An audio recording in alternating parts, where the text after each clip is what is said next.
No, magandang araw mga ka-farmer, no.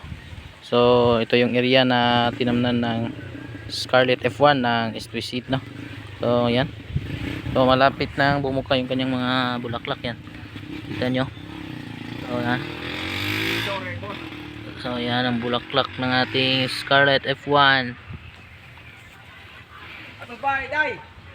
Yan. So, yan. Kikita nyo sa dahon. So, maganda ang dahon ng ating Scarlet F1, no. Yan. So ang Scarlet F1 pala natin ay meron lang 55 to 60 days meron na tayong ma-harvest, no? Tapos ang kagandahan niya ay meron na ding intermediate resistance sa tinatawag nating bacterial wilt at saka yung tomato leaf yellow curl virus, no? So ito yung ating Scarlet F1. So ito yung pinakabagong variety ngayon ng kamatis sa East West, ang Scarlet F1. Ayan.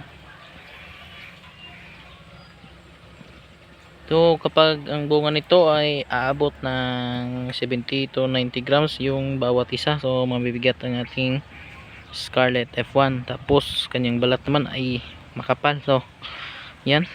Wala yung budget mo na, boss.